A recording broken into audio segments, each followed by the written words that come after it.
الحمد لله رب العالمين والعاقبة للمتقين والصلاة والسلام على سيدنا ونبينا محمد وعلى آله وصحبه أجمعين. اللهم أرنا الحق حقا وارزقنا اتباعه وأرنا الباطل باطلا وارزقنا اجتنابه. سبحانك لا علم لنا إلا ما علمتنا إنك أنت العليم الحكيم. أعوذ بالله من الشيطان الرجيم. قل إن كنتم تحبون الله فاتبعوني يحببكم الله ويغفر لكم ذنوبكم والله غفور رحيم. وقال الله تبارك وتعالى: لقد كان لكم في رسول الله أسوة حسنة. صدق الله العظيم. الحمد لله رب العالمين. اللهم ربنا لك الحمد كما ينبغي لجلال وجهك وعظيم سلطانك. سبحانك لا علم لنا إلا ما علمتنا إنك أنت العليم الحكيم. تمام تعریفیں اللہ رب العالمین کے لیے ہیں. اللہ تبارک و تعالیٰ کے فضل و کرم سے، اس کی توفیق سے اور اللہ رب العالمین کی بے پناہ نعمتوں کے ساتھ آج ہم اس مبارک گھڑی میں اور جمعہ کے مبارک دن میں اللہ رب العالمین کے گھر میں حاضر ہوئے ہیں. اللہ تبارک و تعالیٰ ہمارے تمام اعمال صالحہ کو اپنی بارگاہ میں قبول فرما اور ہماری زندگیوں کو نبی علیہ الصلاۃ والسلام کی اسوہ حسنہ کے مطابق بنا دے. اللہ رب العالمین نے ہمارے لیے مکمل ضابطہ حیات رہنمائی فرمائی اور ہماری اور دنیا و آخرت کی کامیابی آنے والے قیامت تک کے لوگوں کی اپنے کلام اللہ اور نبی علیہ الصلاۃ والسلام کی اسوہ حسنہ کی اتباع میں رکھی. اور آپ علیہ الصلاۃ والسلام کو اللہ رب العالمین نے اپنے کلام میں بہترین نمونہ اور مکمل نمونہ قرار دیا اور ان کی اسوہ حسنہ کو، ان کی اسوہ حسنہ کی اتباع کر ہمیں حکم دیا کہ فرمایا: لقد كان لكم في رسول الله اسوة حسنہ، کہ نبی کریم صلی اللہ علیہ وسلم کی اسوہ حسنہ میں آپ کے لیے بہترین نمونہ ہے. اور اہل ایمان سے، اللہ کو ماننے والے، اللہ کو راضی کرنے والے، اللہ سے محبت کرنے والوں کو اللہ تبارک و تعالیٰ نے دوسری جگہ فرمایا کہ تم اگر یہ دعویٰ کرتے ہو تو انہیں کہہ دیں: ان کنتم تحبون اللہ فاتبعونی یحببکم اللہ، کہ اگر اللہ رب العالمین کو مانتے ہو اور اس سے محبت کا دعویٰ کرتے ہو تو فاتبعونی یحببکم اللہ، کہ تم میری اتباع کرو، اللہ رب العالمین تم سے محبت کرے گا. وَيَغْفِرْ لَكُمْ ذُنُوبَكُمْ، اور تمہارے گناہوں سے درگزر فرمائے گا، معاف کرے گا. وَاللَّهُ غَفُورٌ رَحِيمٌ، اور اللہ رب العالمین غفور الرحیم ہے، درگزر کرنے والا ہے. اللہ تبارک و تعالی نے آپ علیہ الصلاۃ والسلام کی اسوہ حسنہ، آپ کی شخصیت کے اندر ہمیں ہر طرح کا پہلو، ہر طرح کی زندگی گزارنے کا طریقہ، انفرادی و اجتماعی معاملات کے حوالے سے اللہ رب العالمین نے ہمیں مکمل رہنمائی دی. اور خصوصاً نبی علیہ الصلاۃ والسلام کی اسوہ حسنہ میں اخلاق کے بارے میں اللہ رب العالمین نے جہاں آپ کے لیے فرمایا: وَإِنَّكَ لَعَلَىٰ خُلُقٍ عَظِيمٍ، کہ بے شک آپ اخلاق کے اعلیٰ مرتبے پر ہیں، بہترین نمونہ ہے اخلاق کے حوالے سے. وہیں آپ علیہ الصلاۃ والسلام نے فرمایا: إِنَّمَا بُعِثْتُ لِأُتِمِّمَ مَكَارِمَ الْأَخْلَاقِ، کہ مجھے بھیجا گیا، بے شک میں اچھے اخلاق کی تکمیل کے لیے بھیجا گیا ہوں. یعنی نبی علیہ الصلاۃ والسلام کا بول چال، آپ کا انفرادی و اجتماعی ہر پہلو اللہ رب العالمین نے مکمل فرمایا. اور یہ فرمان آپ علیہ الصلاۃ والسلام کا کہ مجھے بھیجا اس لیے گیا کہ میں اعلیٰ اخلاق کی تکمیل کروں. معاشرے میں جو برائیاں ہیں، جو جہالت ہے اور جو دوسروں کے لیے حسد ہے، کینہ ہے، بہتان ہے، ان تمام معاشرتی برائیوں کو ختم کروں. اخلاق کا اعلیٰ نمونہ اللہ رب العالمین نے آپ علیہ الصلاۃ والسلام کی صورت میں ہمیں رہنمائی دی. اور حضرت انس رضی اللہ عنہ فرماتے ہیں کہ صحابہ کرام رضی اللہ عنہم کو رسول اللہ صلی اللہ علیہ وسلم سے زیادہ کوئی شخص محبوب نہیں تھا، کہ آپ علیہ السلام کے صحابہ جو آپ پر ہمیشہ فدا ہونے کے لیے تیار ہوتے، کہ آپ کوئی حکم دیتے اپنی زبان سے وہ حکم کو اطاعت و فرمانبرداری کرنے کے لیے تیار ہوتے،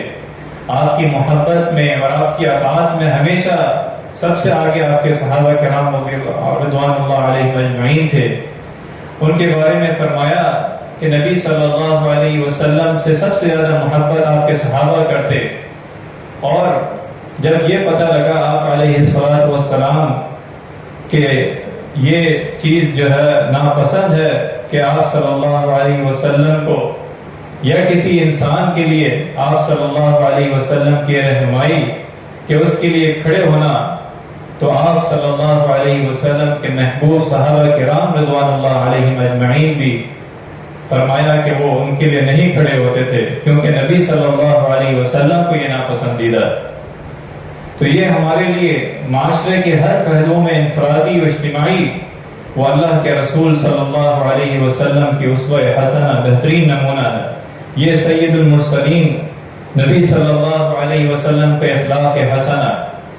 یہ آپ کا نمونہ جس کے بارے میں فقہاء نے مزید اس کی تعویل کی کہ اگر کسی جو آپ صلی اللہ علیہ وسلم کا فرمان کہ اگر کوئی شخص غرور اور تکبر کے لیے چاہے کہ میرے لیے فلاں شخص میری تعظیم تکریم کے لیے کھڑا ہو تو وہ سخت ناپسندیدہ ہے اور ممنوع ہے تکبر کہ اس میں جھلک ہو، تکبر کے لیے اگر کوئی بندہ چاہے۔ اور پھر فرمایا مکروہ ہے اگر کوئی بندہ تکبر نہ کرے لیکن اپنے بڑائی اپنے آپ کو بڑا ظاہر کرے، اس کے لیے بھی جو ہے تعظیماً کھڑا ہونا مکروہ ہے۔ پر اسی طرح جائز ہے اور مستحسن ہے کہ یہ فقہاء کرام نے کہا کہ مستحسن اس لیے ہے کہ اگر اللہ رب العالمین نے کسی کو کوئی نعمت دی ہے یا شکرانے کے طور پر یا کوئی مسافر آتا ہے یا کسی کی کوئی مصیبت آتی ہے، اس مصیبت کے ساتھ اظہار یکجہتی شریک ہونے کے لیے اس کی تعظیم کے لیے کھڑے ہونا، لیکن کسی کے لیے تکبر میں اور اس کے لیے چاہتے ہوئے تو یہ سب ناپسندیدہ ہے۔ آپ علیہ السلام کے صحابہ کرام رضوان اللہ علیہم اجمعین جو آپ کے سب سے قریبی اور آپ سے سب سے زیادہ محبت کرنے والے، انہوں نے جب یہ آپ صلی اللہ علیہ وسلم کے رہنمائی سنی تو اس پر پھر اسی طرح من و عمل کیا جس طرح اللہ رب العالمین کا فرمان ہے وما آتاکم الرسول فخذوه وما نهاکم عنہ فانتہوا واتقوا اللہ۔ پھر آپ علیہ السلام کی اسوہ حسنہ اخلاق کے حوالے سے رحم دلی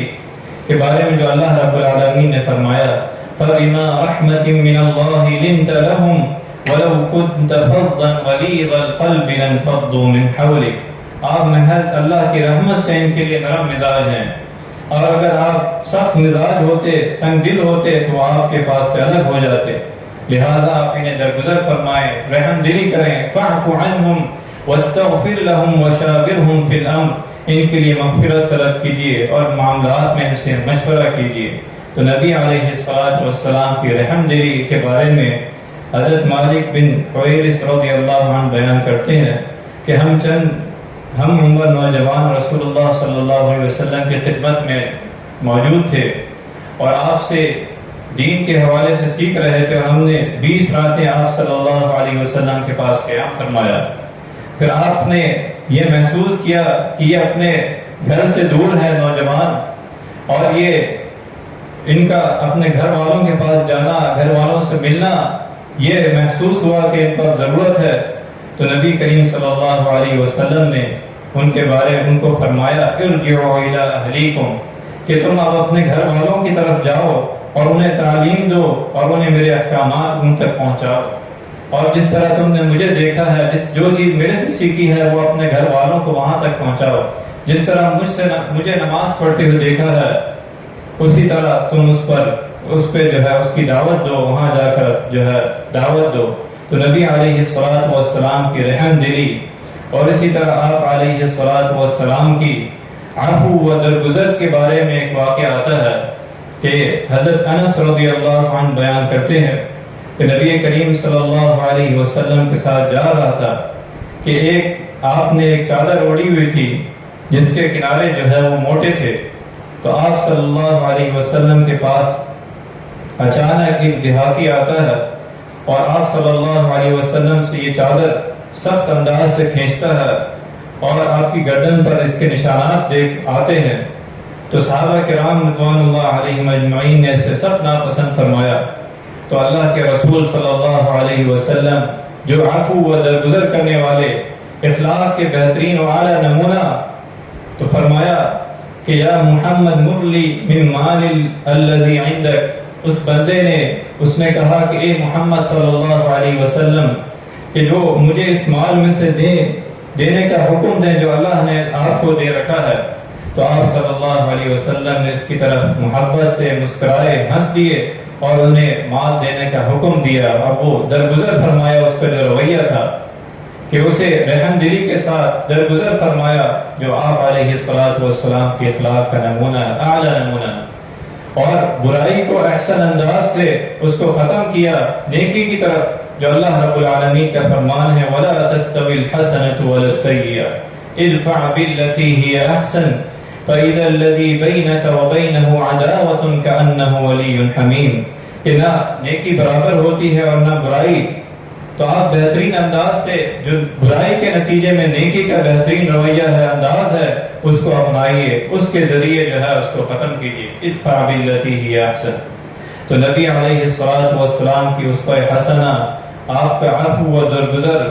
آپ کی رحم دلی ہمارے لیے بہترین نمونہ ہے۔ آپ کی ہر لحاظ سے انفرادی و اجتماعی آپ علیہ السلام کی رحم کے بارے میں فرمایا من یحرم الرفق یحرم الخیر، کہ فرمایا کہ جس شخص کو نرمی اور مہربانی سے محروم کیا گیا کہ اسے گویا نیکی سے محروم کیا گیا، ہر طرح کی بھلائی اور نیکی سے اسے محروم کیا گیا۔ تو یہ آپ علیہ السلام کی اسوہ حسنہ،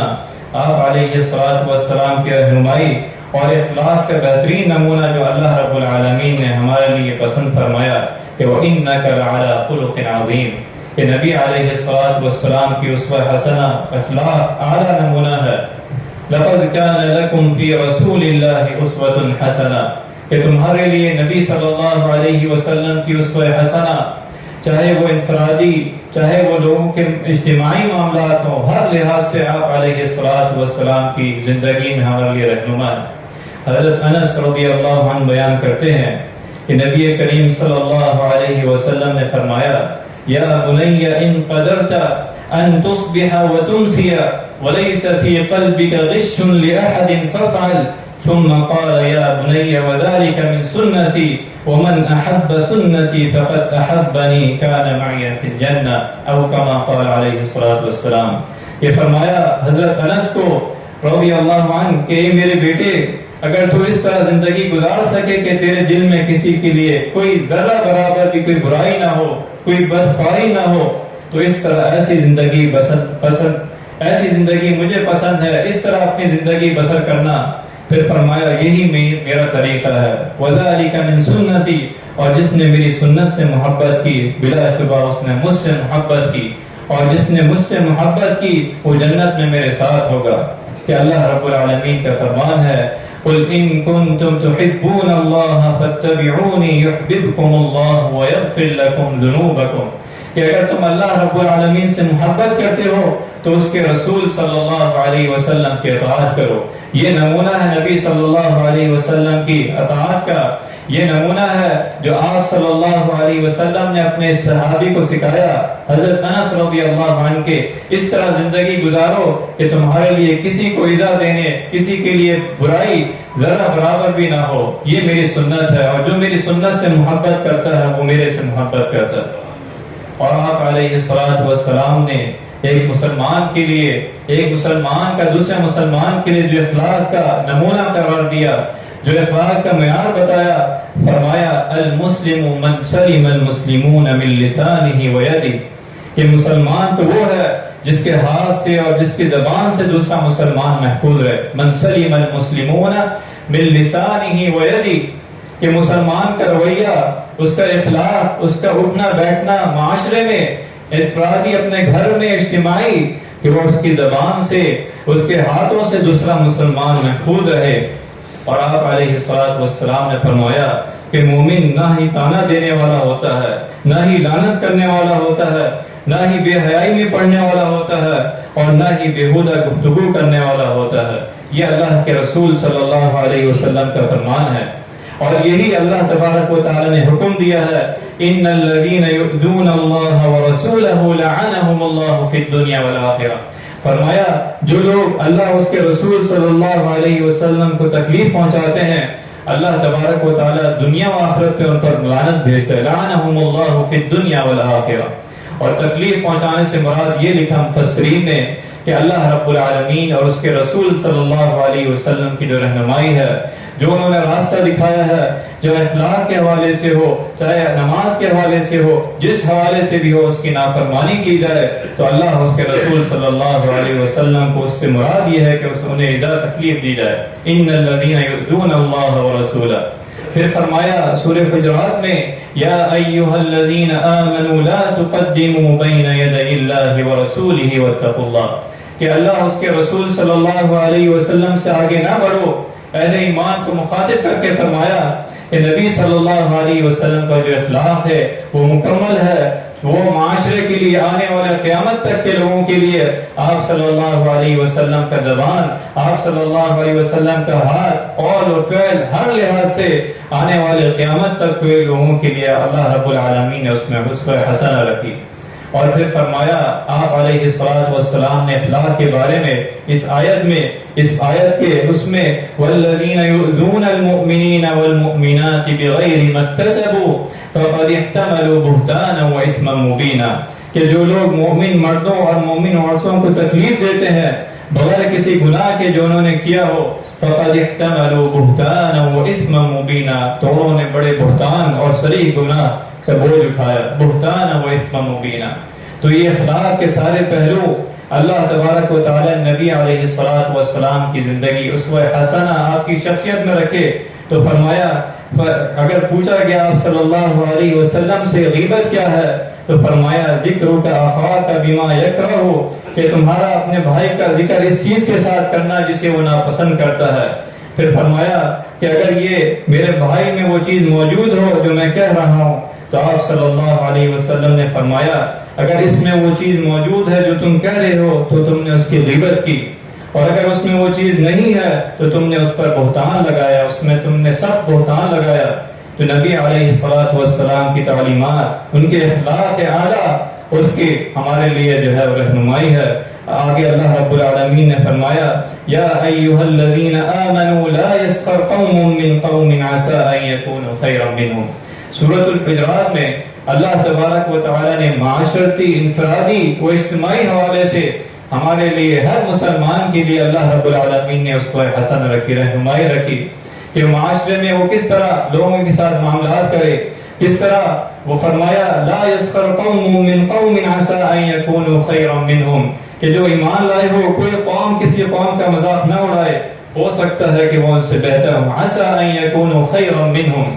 اور پھر خاص طور پہ یہاں اللہ رب العالمین نے عورتوں کو بھی مخاطب کر کے فرمایا وَلَا نِسَاءٌ مِّن نِسَاءٍ عَسَىٰ أَن يَكُنَّ خَيْرًا مِّنْهُنَّ، نہ کوئی عورتیں دوسری عورتوں کو جو ہے وہ اس طرح مذاق اڑائے کہ ہو سکتا ہے کہ وہ ان سے بہتر ہوں۔ وَلَا تَلْمِزُوا أَنفُسَكُمْ وَلَا تَنَابَزُوا بِالْأَلْقَابِ، اور نہ اپنے لوگوں پر ایک دوسرے پر برے عیب لگاؤ، برے القابات سے پکارو، کہ اگر کوئی بندہ کسی کو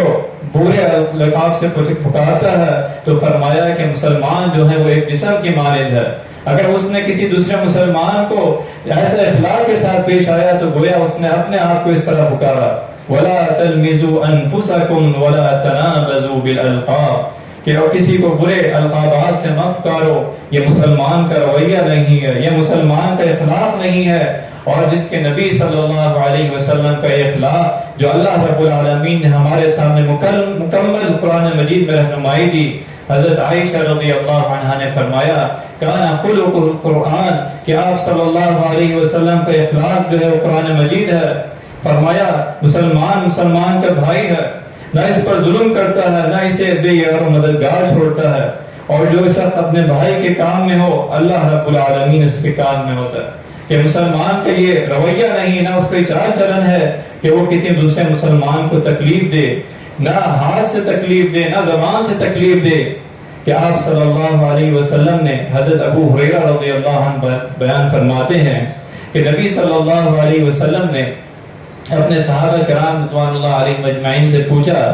کہ تمہیں پتہ ہے کہ مفلس کون ہے؟ تو سب نے کہا کہ ہم میں سے مفلس وہ ہے جس کے پاس کوئی روپیہ پیسہ، کوئی پیسہ نہیں ہے، کوئی ساز و سامان نہیں ہے زندگی گزارنے کا، بہت مفلس ہے. تو آپ صلی اللہ علیہ وسلم نے فرمایا کہ میری امت کا مفلس وہ جو ہے جو قیامت کے دن نماز اس کے ساتھ ہوگی، روزوں کے ساتھ آئے گا، زکات دی ہوگی اس نے،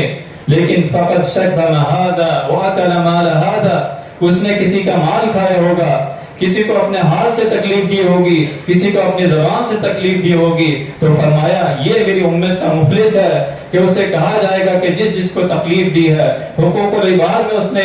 وہ کی ہے، تکلیف دی ہے کہ اپنی اس کی جو نیکیاں ہے، نماز ہے، روزہ ہے، زکات لے کر آیا ہے، لیکن وہ ساری چیزیں اس میں سے خالی کر دی جائیں گی جس کو اس نے تکلیف دی ہے، اور وہ مفلس ہو جائے گا، وہ خالی ہو جائے گا. اور اس کے بعد بھی اس کے اوپر حقوق کی ادائیگی ہوگی تو ان لوگوں کے گناہ جو ہیں اس شخص کے اوپر ڈالے جائیں گے جس کے پاس نماز ہے، بظاہر روزہ ہے، زکات ہے، نیکیاں ہے، لیکن اس نے مسلمانوں کو تکلیف دی ہے، اس نے ایذا پہنچایا ہے، اس نے اپنے اخلاق کو اتنا نیچے گرایا ہے جو نبی صلی اللہ علیہ وسلم کی تعلیمات نہیں ہے. فرمایا وہ پھر جہنم میں پھینک دیا جائے گا، اس کے اوپر دوسروں کے گناہ ڈال دیے جائیں گے اور وہ پھر جہنم میں پھینک دیا جائے گا، کیونکہ اللہ رب العالمین کو ناپسندیدہ ہے. کوئی مسلمان کا جو اخلاق ہے وہ نبی صلی اللہ علیہ وسلم کے اسوہ حسنہ کے مطابق اللہ رب العالمین نے فرمایا. تو ہمارے لیے آپ علیہ الصلوۃ والسلام کی زندگی میں، زندگی کے ہر پہلو میں جو ہے اسوہ حسنہ اور رہنمائی ہے. اخلاق کے حوالے سے فرمایا آپ علیہ الصلوۃ والسلام نے اثقل شیء فی المیزان یوم القیامہ الخلق الحسن، قیامت کے دن ترازو میں سب سے زیادہ بھاری حسن خلق ہوگا. اور مسلمان پر، ایک امتی پر یہ ضروری ہے کہ اس کا ایمان کا اخلاق ہو. اکمل المؤمنین ایمانا احسنهم خلقا، مسلمانوں میں سب سے زیادہ کامل ایمان والے وہ ہیں جن کا اخلاق اچھا ہو، اور اخلاق اس طرح ہو کہ جس کے پیروکار نبی صلی اللہ علیہ وسلم کے امتی ہیں، ان کا اخلاق، ان کا رویہ، ان کے معاشرے میں اٹھنا بیٹھنا، اپنے گھر والوں کے ساتھ معاشرے میں ہر طرح سے اس کی ایذا سے معاشرہ بچے، اس کی ایذا سے دوسرے مسلمان محفوظ رہیں. تو یہ اللہ کے رسول صلی اللہ علیہ وسلم کی اسوہ حسنہ ہے. اللہ تبارک و تعالیٰ سے دعا ہے جو اعمال ہم نے سنے ہیں اس پر عمل کرنے کی توفیق عطا فرما. اللہ رب العالمین ہمارے اخلاق کو اخلاق حسنہ بنا، بہترین اخلاق ہمیں عطا فرما. اللہ تبارک و تعالیٰ ہمیں وحدت عطا فرما، ہمارے سیئات کو حسنات میں بدل دے. اللہ تبارک و تعالیٰ جو کچھ سنا ہے اس پر عمل کرنے کی توفیق عطا فرما. وآخر دعوانا الحمدللہ رب العالمین.